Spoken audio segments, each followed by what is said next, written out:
नमस्कार. दीपक रेगे कथाकथन चॅनलवर तुम्हा सगळ्यांचं मनापासून स्वागत करतो. मित्रांनो, तुम्ही ऐकताय शिवाजी देशमुख यांची कादंबरी आयुष्य हे, आणि आज भाग 9. 2 महिने लोटले. रंजनाला आता 6वा महिना सुरू झाला. तिच्या हालचालींना आता मर्यादा आल्या. ती शक्य तितकी घरातच राहायला लागली. रात्री जगूला टाळायला लागली. तिच्या वागण्यातही जगूला थोडा थोडा फरक जाणवायला लागला. उन्हाळा सुरू झाला. गहू कापणीला आला. हरभरा आधीच काढून झाला होता. ऊसही आता पुरुषभर वाढला होता. सोपांची सुटका व्हायला आता फक्त 3 महिने राहिले होते. रंजनानं जरी जगूला धीर दिला असला तरी जगू मनातनं धास्तावलेलाच होता. खरं तर रंजनाच्या वागण्यातून जगूला तिच्या मनाचा थांगपत्ता लागत नव्हता. रंजनाला फक्त मूल हवं होतं म्हणून तिने हा डाव रचला का खरोखर ती माझ्यावर आकृष्ट झाली हे कोडं जगूला सुटत नव्हतं. या बाबतीत त्यांनी कमळीचा आधार घ्यायचं ठरवलं. दुपारी तुकाराम आणि त्याची बायको शेतात माळवं काढत असताना जगू शेत पार करून थेट तुकारामाच्या झोपडीजवळ गेला. झोपडीचं दार उघडच होतं. कमळी दळण्यासाठी सुपातनं धान्य पाखडत होती. जगूला दारात बघून तिने सूप खाली ठेवलं. अगं बाया, मालक या की आत, असं म्हणत तिने भिंतीला उभी केलेली खाट आडवी करून त्याच्यावर सतरंजी टाकली. तू काय अलीकडे फार्म हाऊसकडे फिरकतच नाहीस? जगू खाटेवर बसत म्हणाला. काम असेल तर तिकडं येणं होतं, नाही तर कशाला यायचं नाही का उगाच? म्हणून येत नाहीस का कोणी काही बोललंय तुला? कोणी कशाला बोलायला पाहिजे? आपण आपलं समजून घ्यायचं. म्हणजे मला कळलं नाही तू काय म्हणतेस ते. अहो, वहिनीबाईला नाही आवडत मी तुमच्याकडे आलेली. का? आता मी काय सांगणार त्यासनी काय वाटते ते? कमळा, एक विचारू? खरं सांगायचं मात्र. आता विचारा की, म्या काय खोटं सांगणार आहे का? सोपानला बातमी आधीच कशी काय कळाली? कसली बातमी? हेच ना, वहिनींना दिवस गेल्याची. म्हणजे त्यासनी बी माहीत झालं वय? कमळी वटारलेल्या डोळ्यांनी जगूकडे बघत म्हणाली. तेच विचारतोय मी त्यांना ही आनंदाची बातमी द्यायला नाशिकला गेलो तेव्हा तोच म्हणाला की त्याला आधीच कळालंय म्हणून. ते ऐकलं आणि कमळी विचारात पडली. मालक त्यासनी जर समजलं असेल ना तर तुमच्या जीवाला धोका आहे बरं का? कमळी भयभीत नजरेनं जगूकडे बघत म्हणाली. तेवढं बोलून कमळी गप्प बसली म्हणून जगूनी पुन्हा विचारलं. माझ्या जीवाला धोका काय आणि कुणाकडून आहे? अहो, ते तुमच्या ध्यानात यायला पाहिजे की. सोपानपासनं? नाही हो. मग? वहिनीबाईपासनं, कमळी म्हणाली. आणि जगूला खूप आश्चर्य वाटलं. या कमळीला अडाणी म्हणावं का चतुर असा विचार त्याच्या मनात येऊन गेला. वहिनीपासून मला कसला धोका? मला वाटतंय म्हणून मी म्हणते. पण तुला असं का वाटतंय? मी वहिनीचं काय वाईट केलंय तेव्हा? तुम्ही वहिनीबाईला ओळखलं नाही मालक. कमळी एवढंच बोलली आणि तिने पुन्हा धान्य पाखडणं सुरू केलं. जगू क्षणभर विचारात पडला, नंतर जायला उठला. मालक, रागवणार ना शांत एक सांगते. सांग ना. अगं, रागवायचं आहे काय त्याच्यात? तुम्ही आता जावं. अगं, निघालोच आहे मी. तुला कसली भीती वाटते का? माझ्या झोपडीतनं जा म्हणत नाही मी. तुम्ही गावातनं निघून जा आता. का? वहिनीबाईची बदनामी नाही झाली अजून म्हणून म्हणते. वहिनीची बदनामी? कशामुळे? आता समज ठाव आहे तुम्हासनी, मी काय सांगणार हो तुम्हाला? कमळी म्हणाली आणि जगू तिथनं तडक बाहेर पडला. या कमळीला सोपाननं बायकोपेक्षा जास्त लाडावून ठेवलेलं दिसतंय. जगू मनातल्या मनात समजला. इथेच राहून रंजनाचं खाऊन रंजनाचा तिरस्कार करण्यापर्यंत मजल गेली तिची. सोपानपासनं धोका नाही म्हणे मला. खरा धोका सोपान सुटून आल्यावर आहे. जगू हा विचार करतच घरी गेला.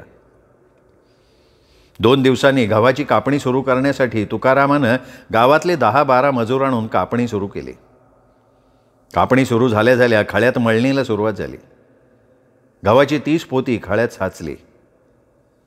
उन्हाळा असल्यानं विठोबासोबत जगूही खळ्यातच कॉट टाकून झोपला. कृष्ण पक्ष असल्यामुळे आकाशात चांदण्यांची गर्दी बघत जगूचा डोळा केव्हा लागला त्याला कळालंच नाही. दुसऱ्या दिवशी गव्हाची पोती ट्रॉलीमध्ये भरून जगू आणि विठोबा मार्केटमध्ये जाऊन विकून आले.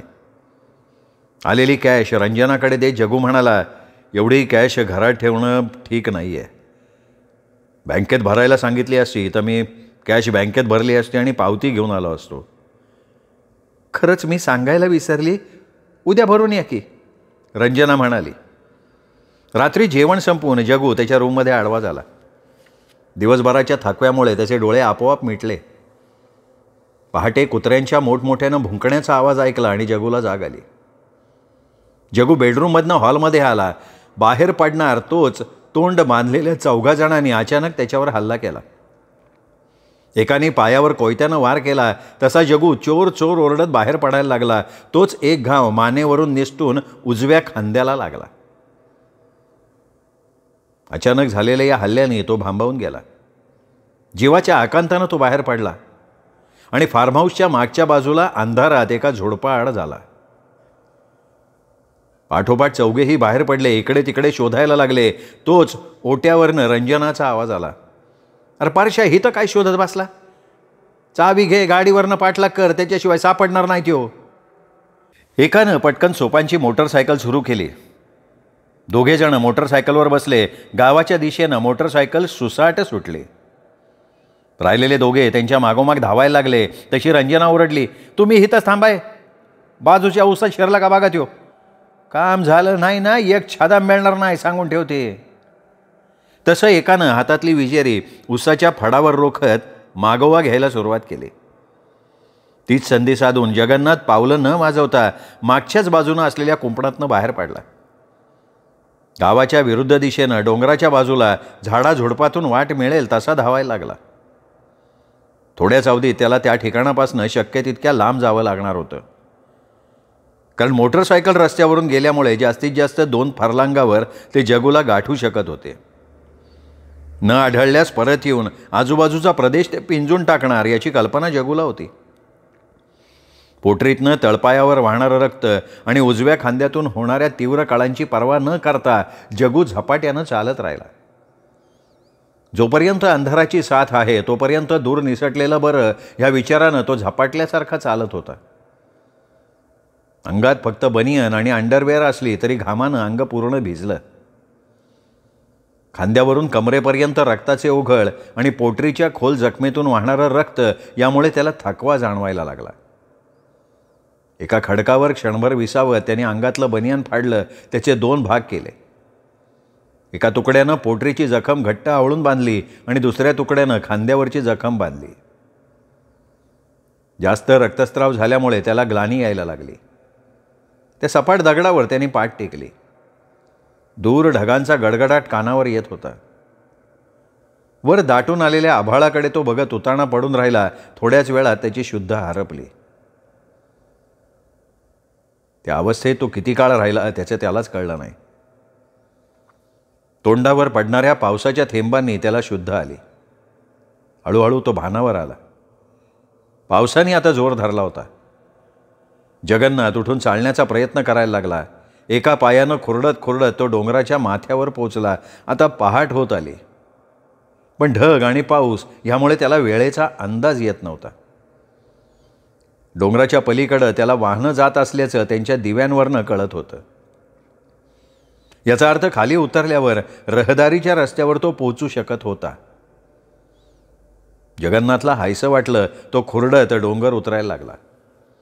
पण अशा अवतारात मदत कोणाजवळ मागावी या विचारानं तो संभ्रमित झाला. त्याला स्वतःची लाज वाटायला लागली. भलत्या मोहाला बळी पडून ही का अवस्था ओढून घेतली मी मोहात पडलो का मला जाणीवपूर्वक मोहात पाडलं? सगळ्यात संतापजनक गोष्ट होती ती रंजनाच्या वर्तनाची. ती जीवावर का उठली माझ्या? फक्त तिला मूल हवं होतं म्हणून? मग तसं असेल तर ते साध्य झाल्यावर मला का नाही जाऊ दिलं तिने? मी आपणहून दूर झालो असतो ना. सोपानला आधीच कोणी सांगितलेलं असावं? रंजनानेच. म्हणजे दोघांचा हा ठरवून प्लॅन होता का? लोकांना संशय येता कामा नये म्हणून मलाच गायब करायचं आणि उजळ माथ्यानं मुलाचे आईबाप म्हणून मिरवायचं. जगन्नाथ अगदी पहिल्यापासून घडलेल्या आणि त्या दोघांच्या वागण्याचा अन्वयार्थ शोधायला लागला.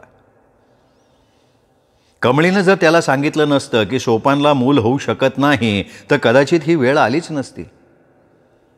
मूल सोपानचंच या भ्रमात मला ठेवून ते दोघं निश्चिंत राहिले असते.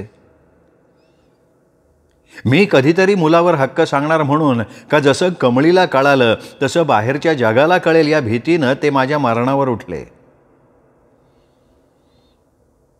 अनेक विचारांच्या गुंत्यात तो खाली रस्त्यापर्यंत येऊन पोहोचला. जाणाऱ्या वाहनांना तो थांबवण्याचा प्रयत्न करत होता, पण रक्तानं माखलेलं उघडं शरीर आणि जखमेवर बांधलेल्या बनियांच्या चिंध्या बघून कुठलंही वाहन थांबत नव्हतं. शेवटी उभं राहणं अशक्य झाल्यामुळे तो रस्त्याच्या कडेला बसला. जाईल त्या वाहनाला तो हात करत राहिला. पाऊस थांबला होता. झुंजूमुंजू प्रकाशात तो एखाद्या भिकाऱ्यासारखा दिसत होता. अचानक एक जीप पुढे गेल्यावर थांबली आणि रिव्हर्समध्ये जगन्नाथकडे माघारी यायला लागली. भीतीची एक कळ जगूच्या मनात चमकून गेली, पण त्यांनी आता होईल त्या परिणामाला सामोरं जायचं ठरवलं. तो उठून उभा राहायचा प्रयत्न करायला लागला. तोच जीप त्याच्याजवळ येऊन थांबली. जीपमधून एक भगवं वस्त्र लिहिलेला साधू उतरला. क्या हुआ भाई? साधूनं त्याच्या अवताराकडे बघत विचारलं. जखमी हूँ Maharaj, please help me. Jagannath खोल आवाजात म्हणाला. लगता है किसी ने लूटा है. स्वामी स्वतःशीच बोलत होते आणि त्यांनी गाडीतल्या दोघांना बोलवून जगन्नाथला उचलून गाडीच्या मागच्या सीटवर झोपवलं. गाडी हल्ली तशी जगूनं निश्वास टाकत डोळे मिटले. एका लहानशा शहरात गाडीनं प्रवेश केला. स्वामींच्या आज्ञेनुसार गाडी एका हॉस्पिटलजवळ थांबली. डॉक्टरांनी जगूला तपासलं आणि म्हणाले, कोयत्यानं वार झाले त्याच्यावर ही पोलीस केस है. हाँ भाई, लुटेरे ने वार किया है, सब कुछ छीन लिया है. ठीक है, पुलिस को बताएंगे. नहीं, पुलिस को तो बताएंगे, पहले इलाज तो करो. स्वामी म्हणाले. याला डॉक्टर नाही म्हणणार. तेवढ्यात नर्स डॉक्टरजवळ आली आणि म्हणाली, सर, तुम्ही यांना ओळखलं नाहीत का हो? डॉक्टर क्षणभर स्वामींकडे बघत राहिले. अहो सर, हे स्वामी विद्यानंद, आपण टी व्हीवर बघतो ना ते, भारतभर यांची प्रवचनं गाजतात. नर्स म्हणाली आणि डॉक्टरांच्या डोक्यात प्रकाश पडला. एवढी मोठी व्यक्ती आपल्या लहानशा दवाखान्यात आल्याचं त्यांना आश्चर्य वाटलं. सॉरी महाराज, मैंने आपको पहचाना नहीं. कोई बात नहीं, पहले इनका इलाज करो भाई, ब्लड बहुत कम हुआ है. स्वामी म्हणाले तसे डॉक्टर नर्स सगळे तातडीनं कामाला लागले. ऑपरेशन थिएटरमध्ये पहिल्यांदा जगूच्या जखमा स्वच्छ करून त्याला जखमांच्या ठिकाणी भूल देऊन टाके घातले. 2 तासांच्या अवधीनंतर जगूला बाहेर आणलं गेलं तेव्हा स्वतः स्वामी आणि त्यांचे 4ही शिष्य तिथेच थांबलेले बघितले आणि जगूच्या डोळ्यातनं पाणी व्हायला लागलं. अब कैसे हो भाई? स्वामींनी जगूच्या गालावर आस्थेनं हात फिरवत विचारलं. बस आपकी कृपा से ठीक हूँ भगवान. जगू स्वामींचा हात आपल्या मस्तकावर धरत गहीवरून म्हणाला, अरे भगवान तो बहुत बड़ी हस्ती है, मैं एक मामूली इंसान हूँ. तोच एका शिष्यानं जगूपुढे फळांचा ताजा रस भरलेला पेला धरला. जगूनं एका दमात तो संपवून टाकला. अब कहाँ जाना है? कोई मंजिल नहीं स्वामी. जगन्नाथ खिन्नपणे म्हणाला. तो चलते हो हमारे साथ? ये तो मेरा भाग्य होगा. जगू स्वामींकडे आशेनं बघत म्हणाला. ठीक है बनवारी, इसके अंदाज के 2 रेडीमेड शर्ट पॅन्ट बाजार से लेके आना. असं म्हणत स्वामींनी कफनीच्या खिशातनं काही पैसे काढले. नहीं, कोई ज़रूरत नहीं स्वामी, आपकी कोई पुरानी कफनी होगी तो पहन लूँगा मैं. जगू म्हणाला तेव्हा स्वामींच्या चेहऱ्यावर हसू उमटलं. ठीक है बनवारी, एक कफनी इसे पहना दे. असं म्हणत ते डॉक्टरपाशी गेले. कितना बिल हो गया डॉक्टर साहब? स्वामींनी विचारलं. डॉक्टर दोन्ही हात जोडून म्हणाले, कुछ नहीं स्वामी जी, आप यहाँ पधारे, बस यही बहुत बड़ी कृपा है. जगन्नाथनं ते भगवं वस्त्र अंगात घातलं आणि त्याला एका वेगळ्याच पवित्र जगात प्रवेश केल्यासारखं वाटलं. 2 शिष्यांच्या आधारानं जगन्नाथ गाडीत बसला आणि गाडी पुढे मार्गस्थ झाली. ज्या शहरात स्वामींचं प्रवचन होतं तिथे जीप येऊन पोहोचली. उभारलेल्या भव्य मंडपात स्वामींचा जयघोष करत लोकांनी त्यांचं स्वागत केलं. 50च्या आसपास असलेले स्वामी विद्यानंद हे उंच गोरेपान होते. लोकांमध्ये स्वामींची लोकप्रियता बघून जगूच्या मनात त्यांच्याबद्दल असलेला आदर खूप वाढला. एवढ्या महान व्यक्तीनं आपल्याला काहीही चौकशी न करता केवळ मानवतेच्या दृष्टीनं मदत केली. माझ्यासाठी त्यांचा 3 तास वेळ खर्ची घातला ह्याबद्दल जगूला ओशाळल्यासारखं झालं. देव माणसाला माझ्या हातून घडलेल्या पापांना लपवून फसवणं म्हणजे महापाप असा जगूनं विचार केला. त्यानं ठरवलं की स्वतःबद्दल सगळं सत्य स्वामींना सांगायचं. मग त्याने हाकलून दिलं तरी चालेल. रात्री मंडपात तुडुंब गर्दी झाली. व्यासपीठाभोवती अनेक कॅमेरे आणि माध्यमांचे प्रतिनिधी यांनी आधीच जागा पटकावलेल्या होत्या. जगू सोबत असलेल्या स्वामींच्या शिष्यांमध्ये व्यासपीठाच्या एका बाजूला बसला. त्याला आता स्वामींच्या प्रवचनाबद्दल जास्त उत्सुकता होती. व्यासपीठावर स्वामींचं आगमन होताच लोकांनी प्रचंड आवाजात त्यांचा जल्लोष केला. स्वामींनी दोन्ही हात जोडून जनसमूहाला अभिवादन केलं आणि ते पीठावर स्थानापन्न झाले. आपल्या रसाळ वाणीनं त्यांनी पहिल्याच झटक्यात लोकांची मनं जिंकून घेतली. भारतीय परंपरा आणि त्यातलं अध्यात्म सांगताना त्यांच्या कुशाग्र बुद्धिमत्तेची झलक दिसून येत होती. सलग 2 तास ते बोलत होते आणि पूर्ण जनता कानात जीव ओतून ते ऐकत होती. हा अनुभव जगूला नवीन होता. त्यांनी यापूर्वी अध्यात्म आणि तत्त्वज्ञानाची पुष्कळ पुस्तकं वाचली होती, तरी स्वामी सांगत असलेलं तत्त्वज्ञान अधिक लोकाभिमुख होतं. तो स्वामींचं प्रत्येक विधान स्वतःच्या ज्ञानाशी पडताळून पाहत विचार करत होता. वेळ कधी संपला कळलंच नाही. प्रवचन संपलं. स्वामींच्या जवळून दर्शनासाठी लोक गर्दी करायला लागले. ते बघून आयोजकांनी स्वामी आणि त्यांच्या शिष्यांभोवती कडं करून एका आलिशात बंगल्यात नेलं. प्रशस्त हॉलमध्ये सुसज्ज बैठक व्यवस्था केली होती. काही मोजक्याच VIP लोकांना आयोजक आत सोडत होते. त्यातले काही बडे लोक स्वामींच्या अगदी जवळचे असावेत असं त्यांच्या बोलण्यातनं जगूला वाटत होतं. त्यातल्याच एका गृहस्थानं जगूकडे बघत विचारलं, स्वामीजी क्या नया शिष्य है क्या ये? शिष्य नहीं साहब, दुनिया ने लूटा हुआ इंसान है. स्वामी म्हणाले आणि जगूच्या हृदयात हे शब्द ऋतूनच बसले. खरंच आयुष्यात सगळ्या आघाडीवर आपण नाडलो गेलोय. इतरांच्या दोषांकडे दुर्लक्ष करत स्वतःला मी गुन्हेगार समजत आलो. जगू स्वतःशी मनातल्या मनात भांडायला लागला.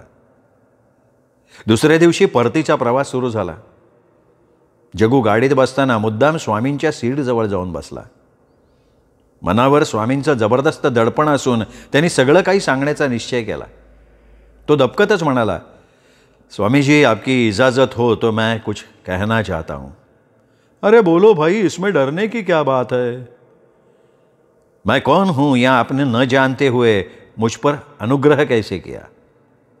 देखो भाई, कोई भी इंसान या प्राणी बुरी हालत में हो तो पहली उसकी हालात देखनी चाहिए. वो कौन है ये जानना जरूरी नहीं है. स्वामी असं म्हटल्यावर जगूनं क्षणाचाही विलंब न करता स्वतःची पूर्ण कहाणी स्वामींना सांगितली.